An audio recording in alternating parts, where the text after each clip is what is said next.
आप सभी को बोर्ड सारथी में हार्दिक स्वागत है।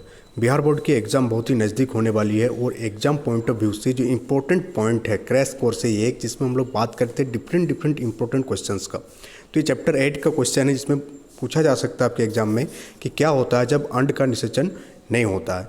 तो इसका आंसर ऑब्जेक्टिव भी इससे आ सकती है और सब्जेक्टिव भी आ सकती है।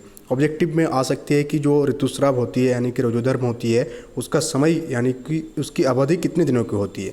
तो उसकी अवधि 2 से 8 दिनों की होती है। सबसे पहले हम लोग इसको डिटेल्स में इस कॉन्सेप्ट को आपको समझाते हैं, फिर आप सारे क्वेश्चंस को आंसर इजीली कर सकते हैं।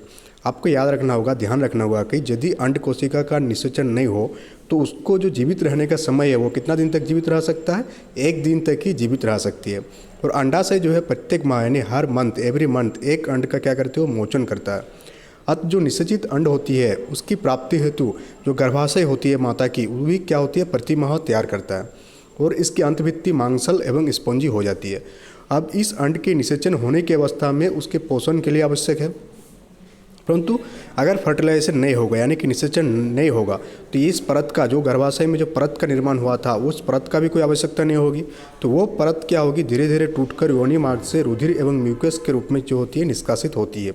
और ये जो चक्र चलती है लगभग 1 माह का समय लगता है और इसी को बोला जाता है ऋतुस्राव या रोजोधर्म। तो जो भी कॉन्सेप्ट क्लियर नहीं होगा, आपके टीचर इस चैप्टर को पढ़ाने में हिचकते हैं, बट ये एक नॉर्मल चैप्टर है जिसको सभी को जानना जरूरी है।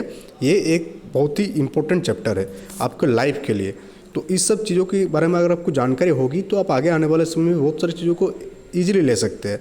तो रोजोधर्म किसे कहते हैं, ऋतुस्राव किसे कहते हैं, इसका समय कितने दिनों की होती है, तो ये सारे इन्फॉर्मेशन हम लोग इस वीडियो में आपको देने की प्रयास किया। तो जो रोजोधर्म होती है, ऋतुस्राव होती है, उसका समय लगता है कितना दिन का, 1 माह का समय लगता है लगभग। और इसका जो अवधि होती है, अगर उस एग्जाम में पूछा जाए तो कितना, 2 से 8 दिन की अवधि होती है। कितना दिन, 2 से 8 दिन तक ही ये रहता है, उसके बाद नहीं रहता है। क्यों ये ऋतुस्राव होती है, क्योंकि जो अंड का निषेचन नहीं हो पाने की स्थिति में जो मांसल भित्ति बनती है गर्भाशय के अंदर, वो क्या होती है, वो टूटने लगती है। वो क्या करती है, वो टूटने लगती है और रुधिर एवं म्यूकस के रूप में वो निष्कासित होती है। इसी चीज़ को बोला जाता है रोजोधर्म।